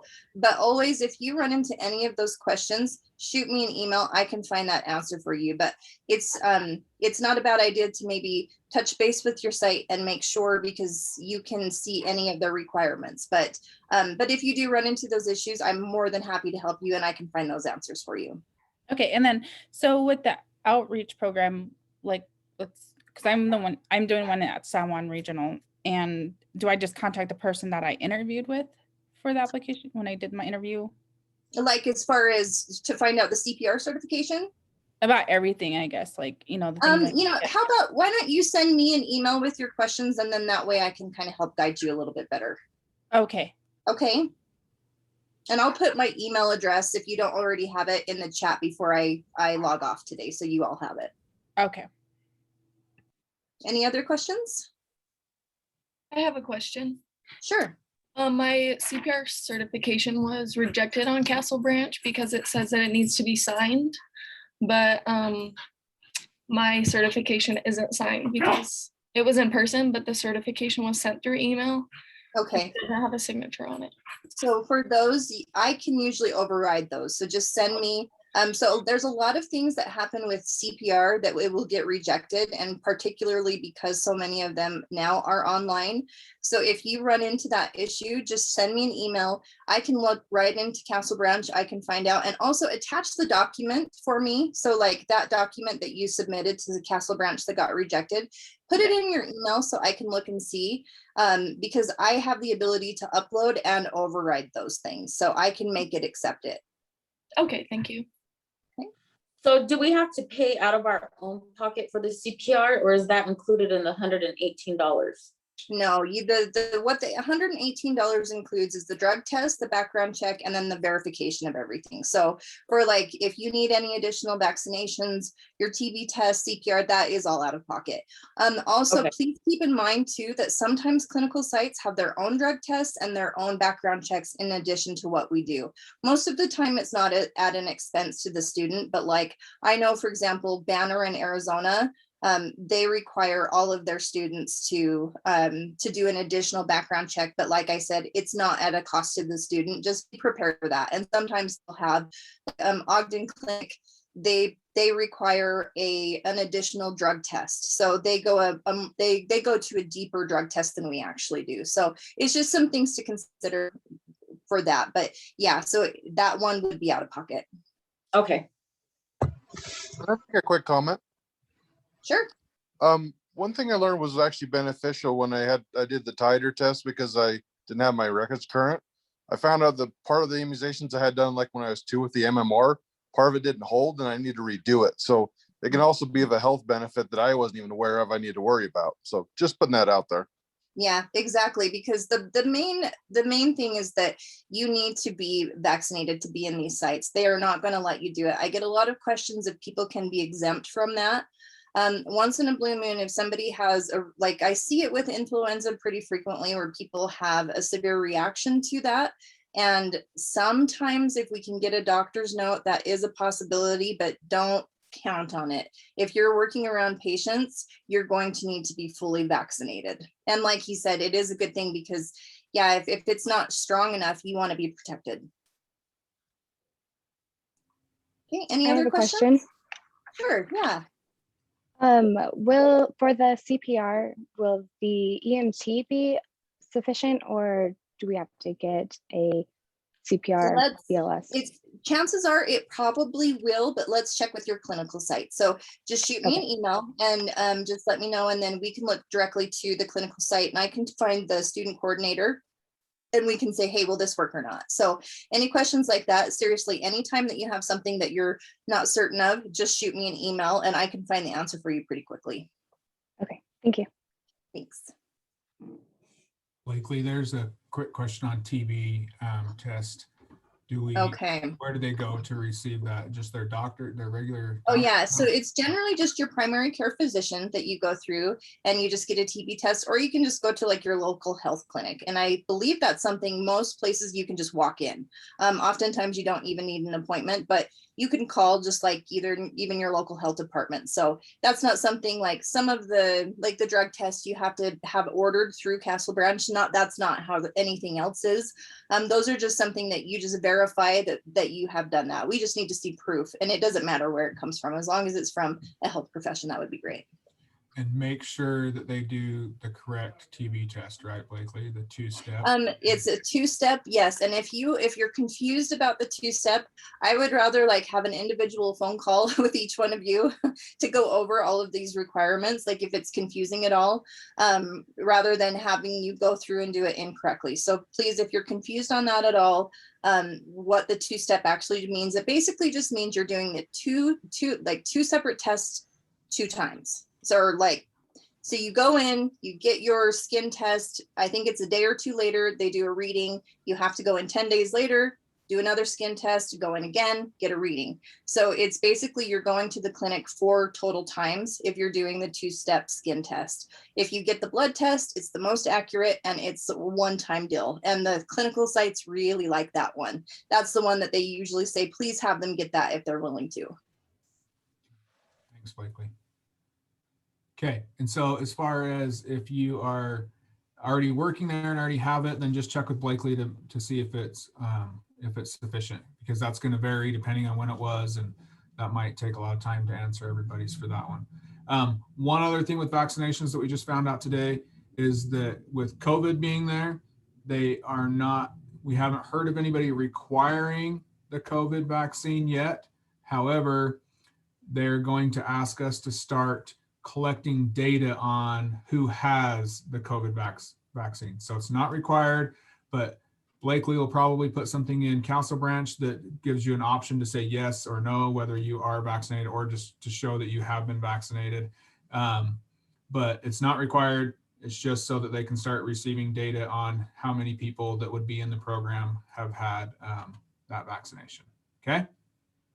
All right. Thanks, Blakely. Appreciate Thank you. And like I said, I'm going to put in my my email in the chat, and I know that this is probably going to be the part of the program that you all had a lot of questions in, and don't hesitate to ask.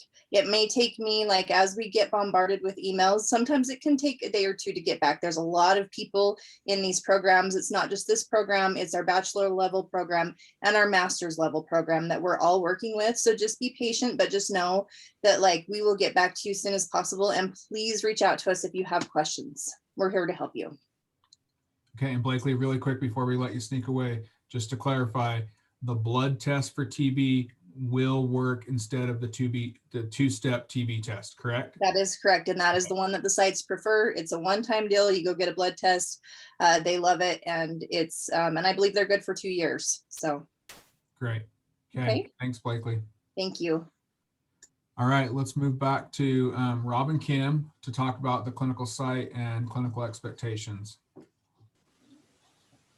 All right, so clinical sites. So Rob and I are over the majority of the campus clinical sites.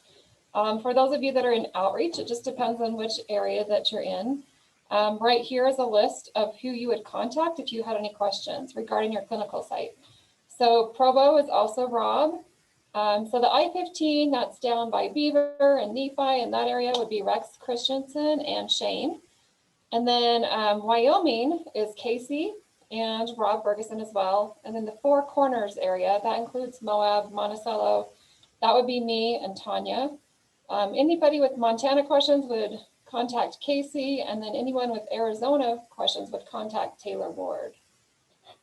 Your clinical responsibilities, basically, when you guys report to clinicals, you're going to have somebody that oversees your education while you're there. And this person, we refer to them as your clinical instructor.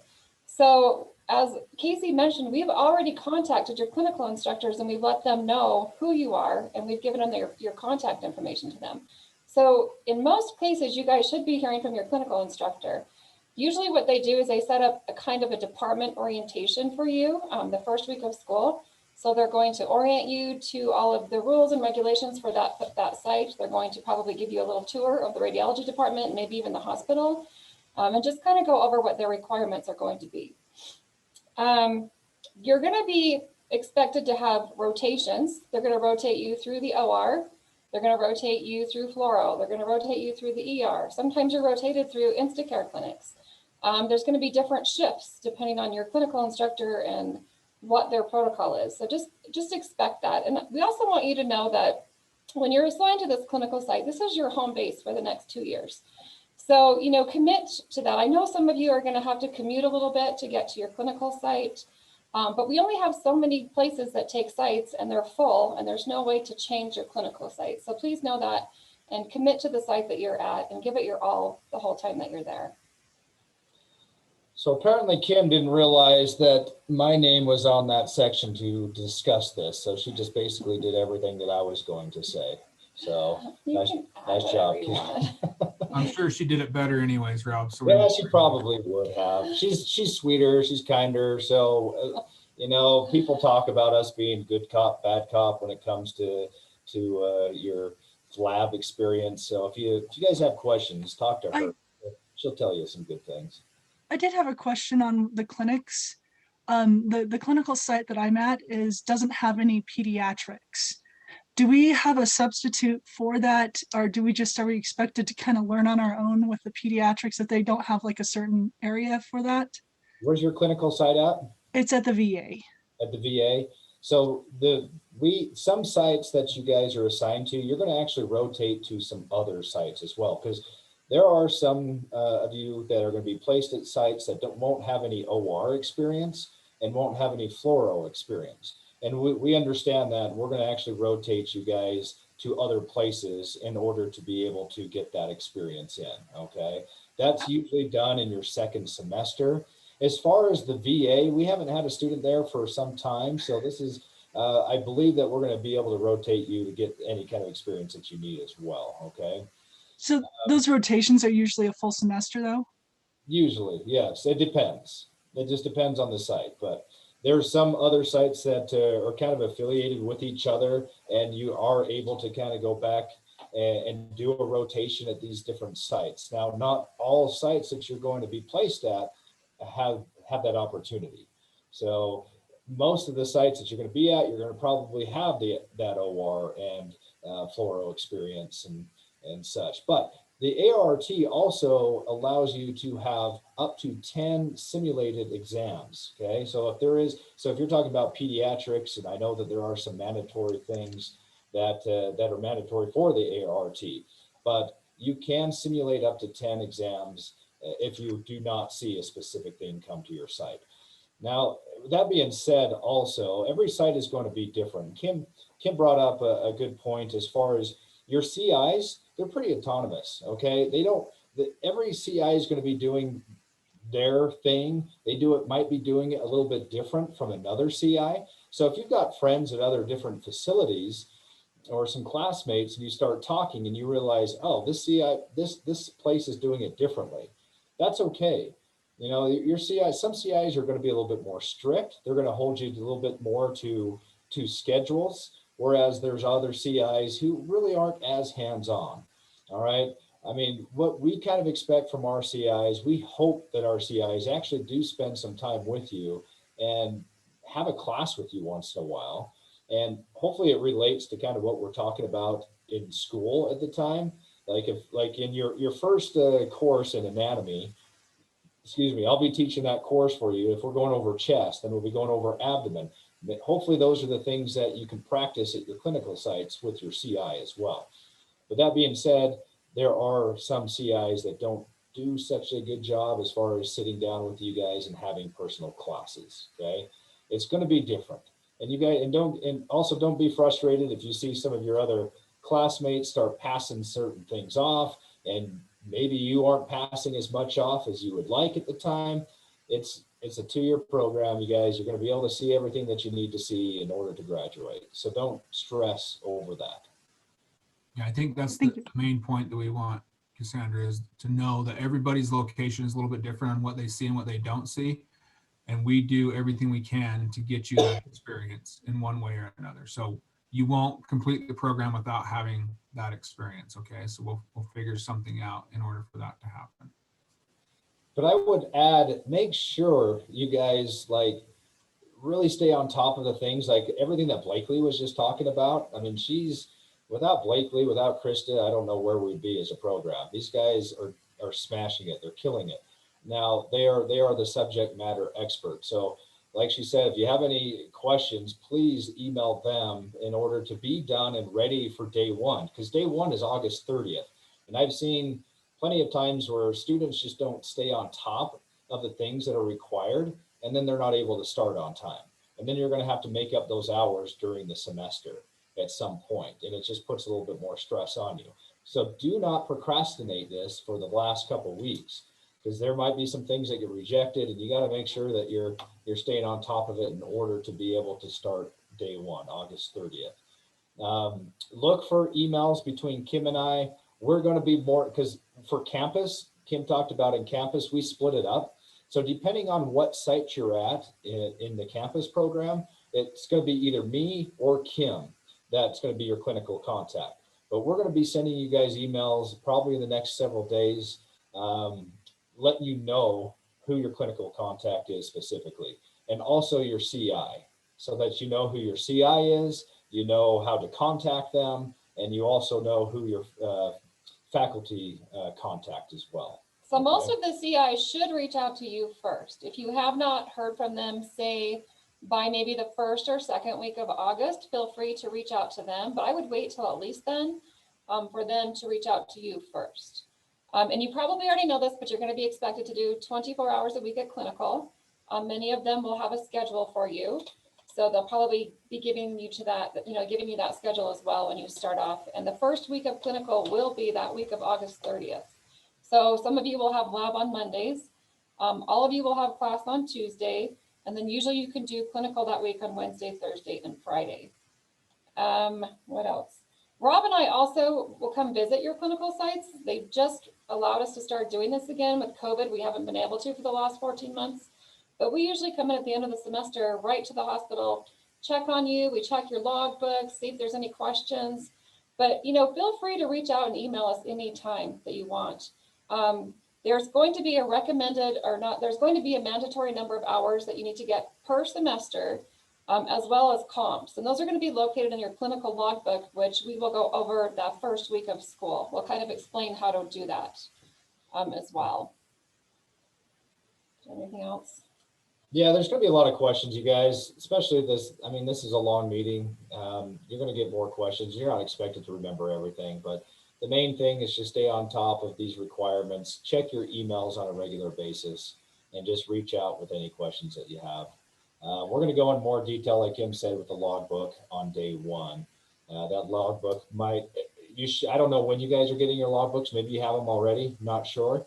But no, Rob, sorry, I'm gonna interrupt you, Rob. We'll hand those out the first day of class in my class. That'll be my first class lecture will just be orientation for your clinical site and the clinical logbook. Have to mail them out this year?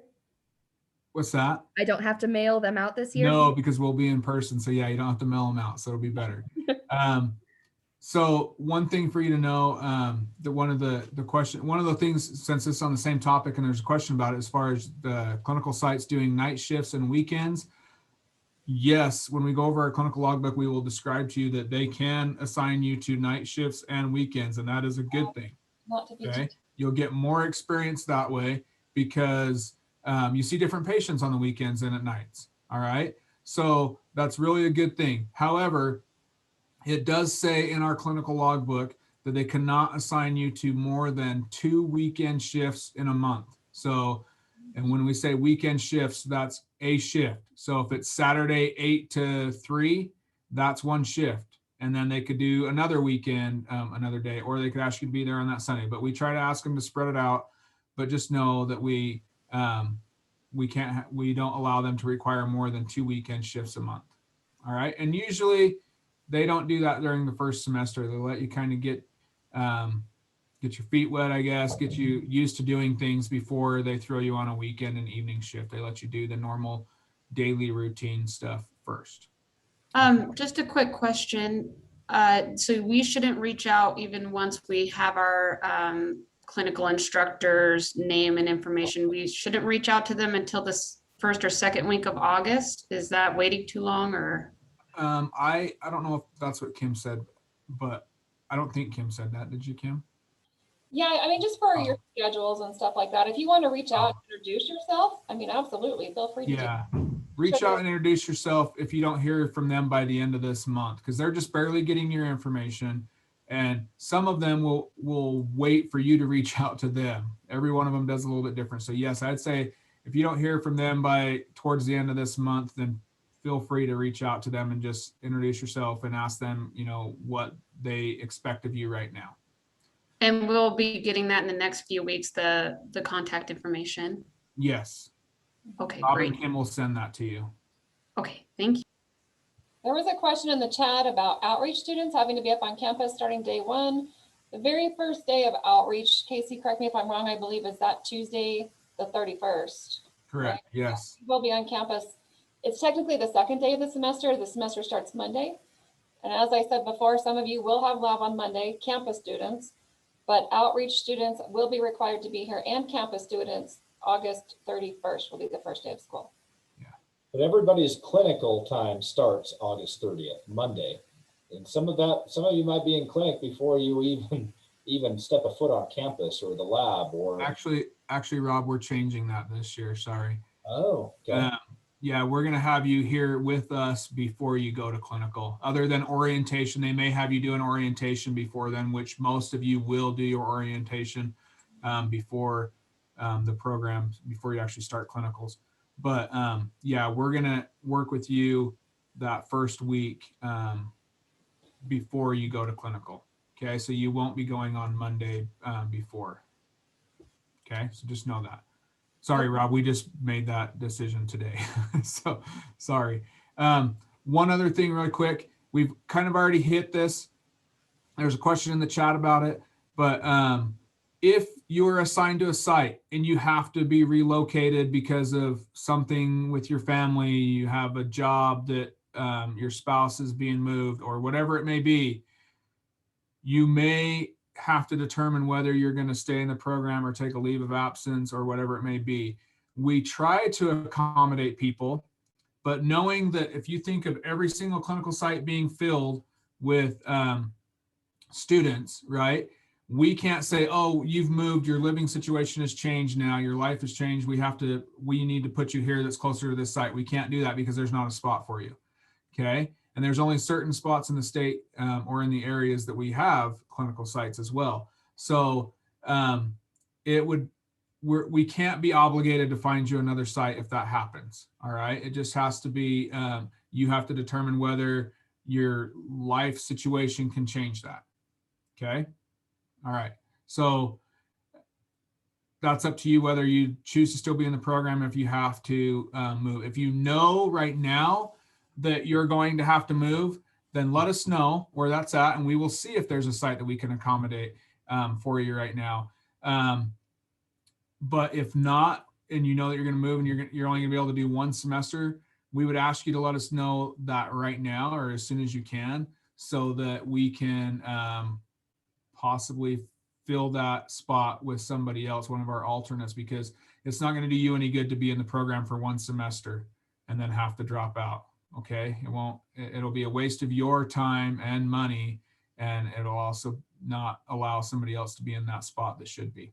So communicate that with us if you can. We appreciate it. One thing I wanted to cover really quick, I'm interrupting Rob and Kim, I'm sorry.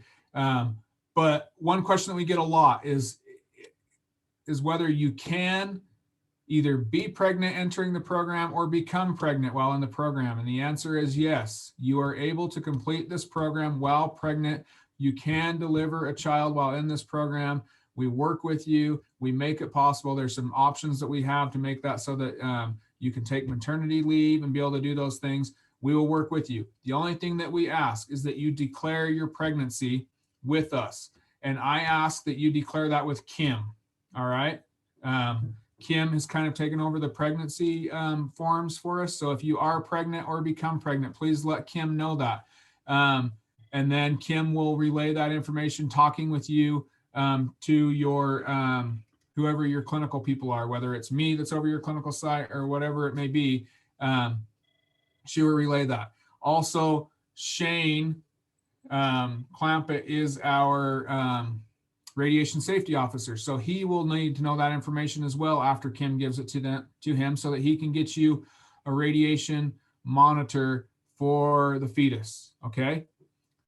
All right, which Rob and Kim was probably going to cover that as well. It's on this PowerPoint. I'm sorry, I'm just going to interrupt and do it for you, Kim, since I'm already talking about it. Shane, if your clinical site does not provide you a radiation monitor, we will provide one for you, but Shane will have to get some information from you. So communicate with him. They will let you know when you're there your first week, whether they're going to order one for you or not. And it's not something you have to have first day that you're there. You'll be okay with that one, but we want to get you one as soon as possible. So Shane will order that for you and then get it to you, and he'll monitor that for you. Okay. The majority of our clinical sites provide the badge for you. If they don't, we will. That's not a cost of yours. We will take on that cost for you. Okay. Sorry. Next slide. Let me just reiterate a couple of things real quick. So if your clinical site does not offer you what they call a dosimeter, which this is your dosimeter. Oh, can't see very good. There it is. Then you will email me. I will send you a paper that you'll fill out, and then I will order your dosimeter. They are made every 3 months or every quarter. So every 3 months. So the quicker I get it, the quicker you get it. Your dosimeter will be outside of any protective clothing at collar level, except for fetal monitors, which would be at waist level underneath your protective clothing.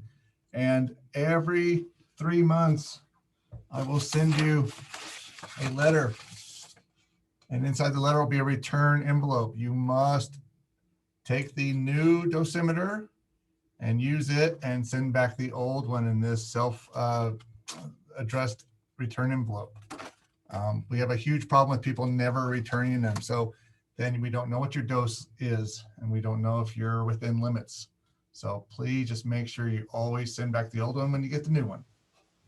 And I have already reached out to those of you. I sent an email out this morning. If you are at the U of U or at the Huntsman, you should have received an email from me asking for specific information so I can get those ordered for you. And Jillian, I see you. Thank you very much for getting back to me so promptly. I ordered yours today. But the other couple of you, please get back to me ASAP with the information I asked for, and I'll get yours ordered as well. Okay. Real quick, I'm going to answer some of these questions in the chat. If you are changing your name because you're getting married or whatever it may be, you need to contact the university. There's a way for you to do that, and then let Krista know as well so that we can have that changed.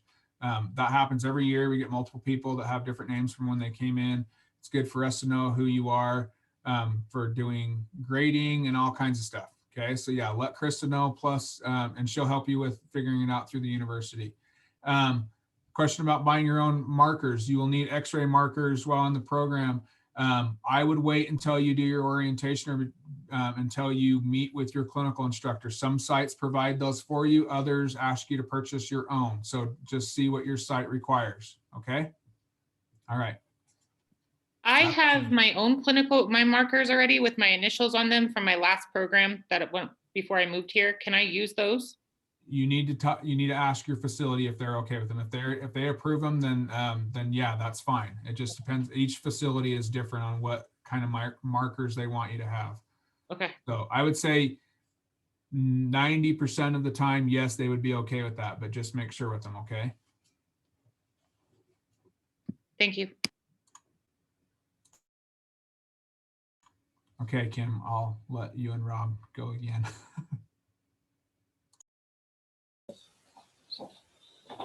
All right, so a couple important dates to remember when it comes, we talked about your clinical hours and how many clinical hours you're going to have to do, 24 hours a week, right? When you have a holiday, like let's say September 6th, you see Labor Day, you still have 24 hours a week to do. If you're Monday or on Monday, if your clinical hours falls on a Monday, you're just going to have to adjust that. And so your clinical instructors are going to have these dates as well, but you might need to remind them once in a while, like if you're supposed to be on there on a Monday, that you might have to come in on another day in order to get your 24 hours that week, okay? When it comes to fall break, October 22nd, the entire week is off, right? You don't need to worry about, am I correct on that? The whole week? Or is it just? No, I think it's just Thursday, Friday. So I believe that you are supposed to get 24 hours a week, but Thanksgiving week, you'll see the Thanksgiving break, that whole week is off. And you can come in on those times. if you'd like.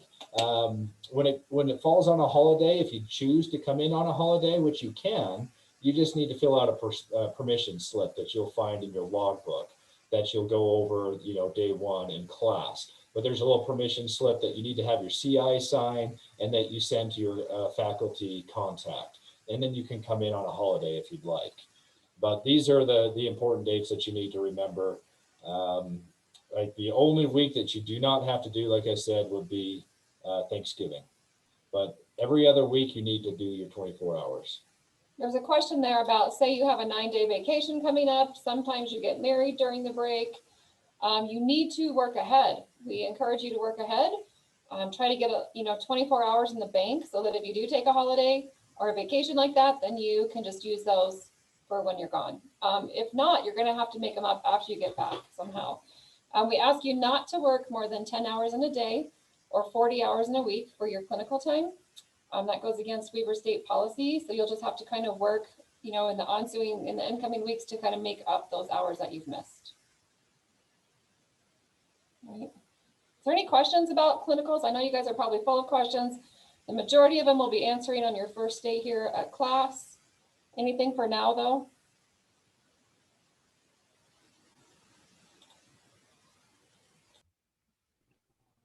Okay, it looks like the rest was just Castle Branch stuff, so that's it. Krista, I need to clarify one more thing. So you will be emailing them the student handbook. Yes, The whenever clinical logbook we will give out the first day of class. I just want to make sure that was understood. So, yep. Okay. Great. Okay, any questions about any of it? Thanks, Rob and Kim, for your part. So for the schedule, and with the outreach program and stuff, so when are classes? So they're going to be on specific Tuesdays and Wednesdays, and we'll send the schedule out to you so you'll know in advance what the whole semester is, but you're going to have 3 of those on campus, 3 of those 2-day times on campus. And then we will visit with you 2 other times at your outreach, at a outreach location for 1 day. Okay. Okay. What about not really, I get that part, but I guess the online courses and stuff. So that's what you'll have. And then we'll do supplemental stuff in between online, but it won't require you to be there at a particular time. Okay. Because I was just wondering, because I'm trying to get childcare and everything. Okay. Yeah. Set up. So for you, you'll have to say, okay, I'm going to be at clinical, whatever days my clinical site says I'm going to be there for those 24 hours, 3 days basically. And then these 5 times a semester, I need to plan on having class. Okay. Sounds good. Okay. I have a quick question. Yeah. I went back to the thing about for the clinical site for how many hours required. They said to get extra hours in is a good idea in case something comes up. Say we make an agreement with our site to do say 3 10-hour shifts per week. If we hit our amount before we hit the end of the semester, does that mean we just don't now need to go in for the last week or whatever? So yeah, that's what it would be. But there's one caveat to that. You can only get up to 24 hours ahead, a total of 24 hours ahead, unless you have special permission. If we know you're getting married, we've had everything, right? We've had somebody says, hey, I'm going on vacation.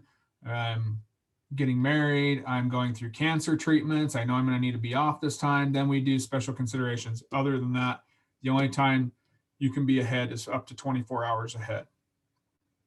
Okay, thank you. You bet. Okay, other questions?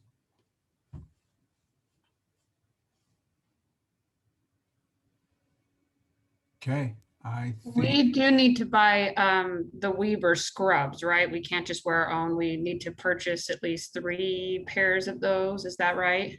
Yes, you have to have at least 3 Weber tops. You can purchase your own bottoms elsewhere if you choose to. The ones that they offer at the bookstore are the same brand and they match. They're black, but they match as far as the style of the top. But you're welcome to get your own black pants elsewhere. But you have to at least buy, and you don't have to get 3. You could get 1 if you want to wash it every day. But we just recommend that you get 3 because you'll be there 3 days a week. Okay.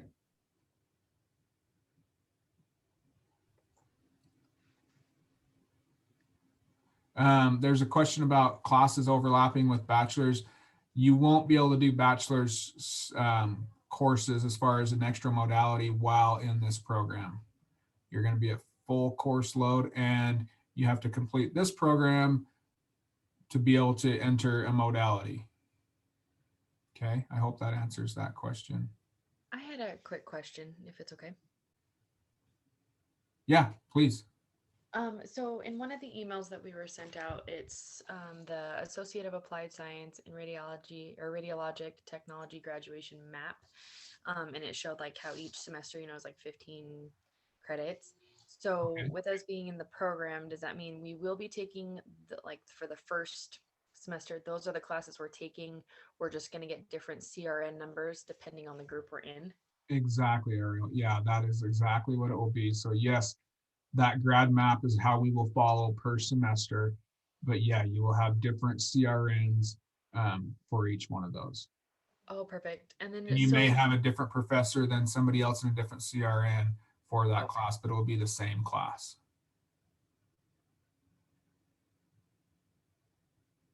Did that answer your question?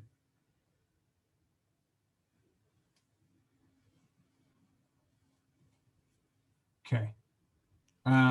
Sorry, I'm trying to follow some of them in the chat as well. How many hours are recommended for study time apart from clinical hours per week? That is personal. That depends on your study habits and what you need.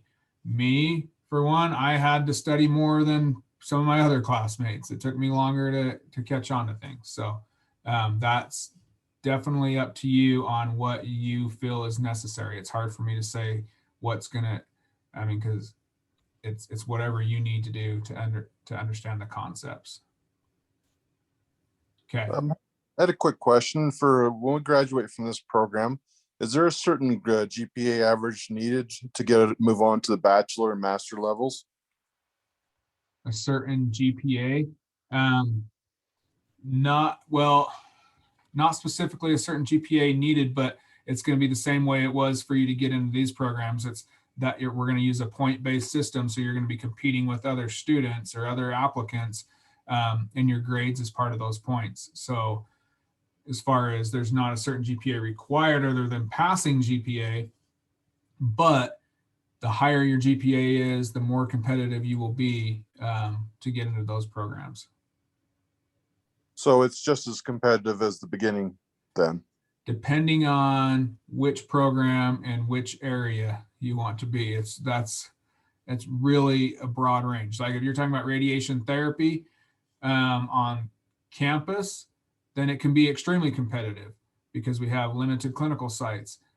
There's years that it's not competitive because there's not as many people that want to do radiation therapy. It varies year to year, and it depends on where you want to be. So I say your grades, do as best as you can and keep them up high, because that's going to make it so you're more competitive.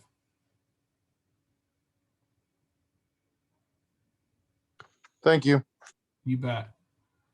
Okay. There was a question in the chat that I was wondering too. Our classes and our assignments and things like that, are those like we just do that on our own time and make sure to get everything completed by a due date, or how does that work? Yeah, so we'll have lectures on the scheduled lecture times, and then each professor is going to give you a syllabus at the beginning of the semester that will outline your due dates for each assignment, each exam. Your assignments and your exams will be completed online for the most part. There may be one that like Shane said earlier, that you may have to submit during class, and like we do oral presentations of case studies, and we do pop quizzes and things like that. But the majority of your assignments and exams will be done online. Okay, and it's just like a self-paced thing throughout clinicals and.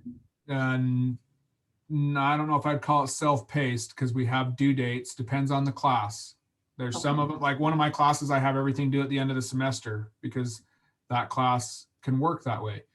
There's other classes where, like Shane's, where he needs you to do these assignments and these exams this week, and then the next week you're moving on to something else. So it has strict due dates that you have to have that completed by. So if you want to say work at your own pace, yeah, you have that week to work at your own pace and have it due by the end of that week. Okay, thank you. You bet. Okay. I think I answered that part. Sorry, there's a lot of questions coming through the chat now. Just the logbook, we probably need to clarify the purchasing logbooks. You do not purchase a logbook. We provide that for you, and I will hand it out your first day of class. Okay. Student handbook, which just gives you all the rules of the program and guidelines, Krista will email to you so that you have that, because you don't really need a printed copy of that. You just need to have the information. Okay.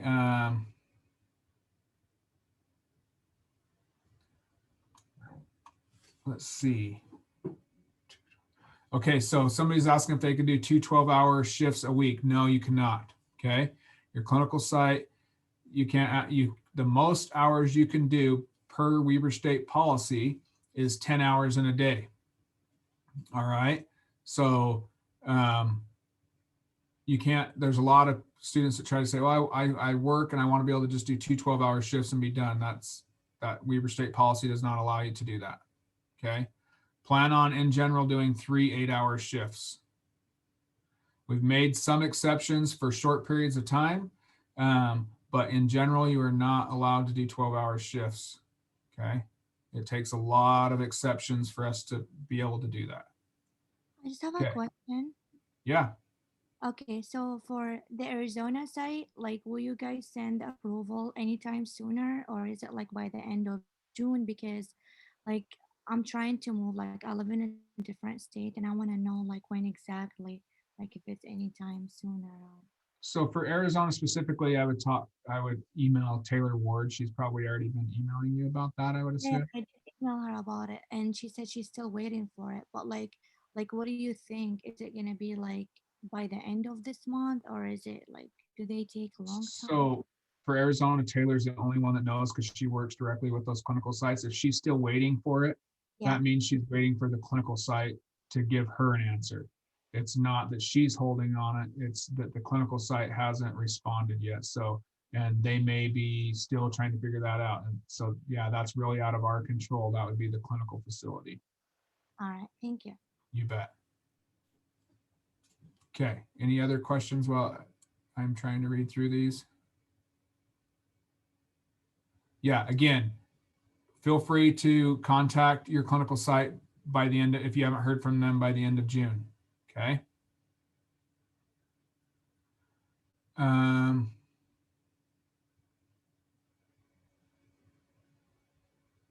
Let's see. Talked about that.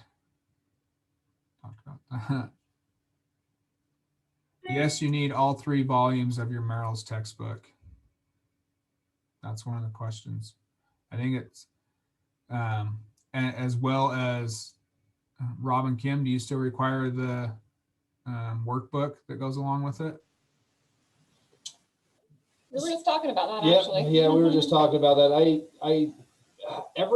I'd say you need it because depending on the professor, they're going to probably require it. Doesn't mean everybody's going to require it, but I think you'll need it for sure. Okay, it helps you as well. So it's an add resource. As far as, is the textbook list that Krista puts out there updated? Yes, it has the updated versions. Every time the publisher has a new version come out, Krista gets that, or Carrie, and they add it to that new list. So we know that we have a new version coming out. If it's not updated on there, it's because they haven't sent it to us to let us know, but I would assume that it's accurate. The list of textbooks that you need is on the bulletin board. Krista will send that link out to you as well. Yes, you can purchase textbooks now. I wouldn't look at the grad maps and say, I want to purchase the books for the entire 2 years, because it may change from semester to semester. If there's a book like my medical ethics class, that's only 1 semester. The book that you use is only for the 1 semester. that's not till summer semester. I wouldn't go try and buy that book right now because it could change by the time you have to take that course. So wait on that, okay? Okay.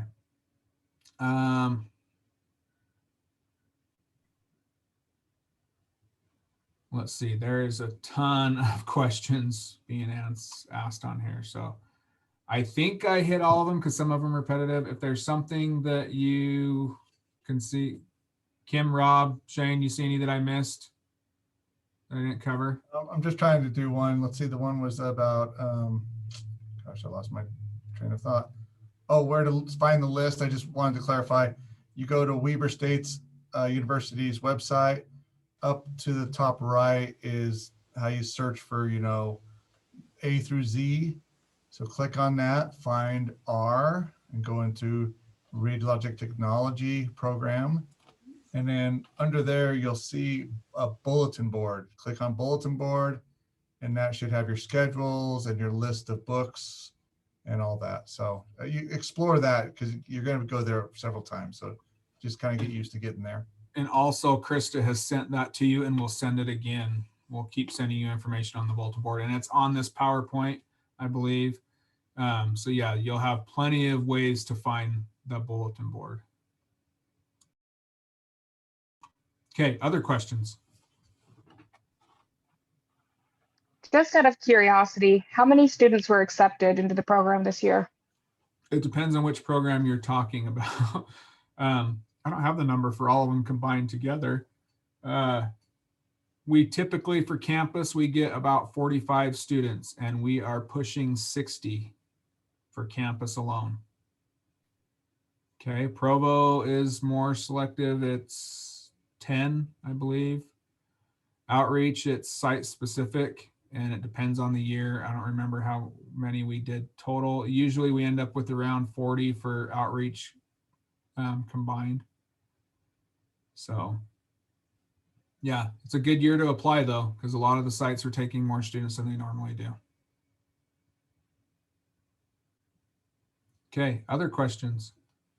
But I guess if it makes you feel better, I don't know if it makes you feel better or not, but even though we took more students, it still is extremely competitive because we're talking 10 more students than what we normally have. And we still have close to 400 that apply. So it's still a huge accomplishment to get into the program. Okay. Other questions? All right. You wanted to know where they could access this to watch it later? The recording of this? Oh, Krista will send it out to everybody's email, even those that were not here. So yeah. You guys had mentioned we might be moving to, I think, other sites or facilities to get other experience. So would we be notified of that, or would the clinical site, you know, decide that for us, or how does that? We will let you know, and it'll be a site. If you're rotating to another site, it'll be one that's relatively close to your current site. Okay, I think the furthest one we have is somebody that's traveling from Ogden to Salt Lake instead, is what it would be. So if your site's in Ogden, like Ogden Clinic, for example, some of you will travel from Ogden Clinic to Primary Children's to fulfill some of those requirements, and vice versa, Primary Children's to Ogden Clinic. So that's the one that's the furthest. The rest of them, you're traveling to sites that are within the same general area. But the site that we're at now, you said that that's going to be our main one that we're going to be working through. That'll be your home site. Okay. They'll schedule you to those other ones. And then if it's one where you have to go to a completely different site for like a whole semester, like the Ogden Clinic example I gave you, then Rob and Kim will work with you and let you know when that is going to be. Okay, perfect. Thank you. You bet. Okay, other questions?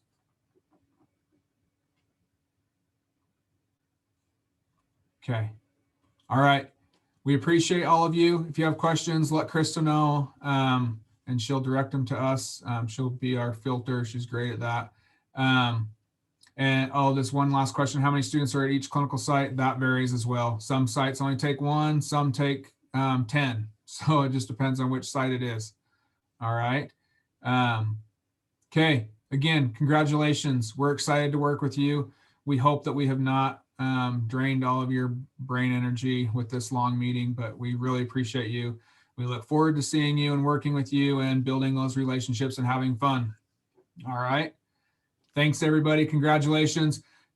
Have a lot of fun this summer. Go do something that it requires rest, because you have a strong 2 years coming ahead of you of a lot of work. So we want you to take that break you need this summer.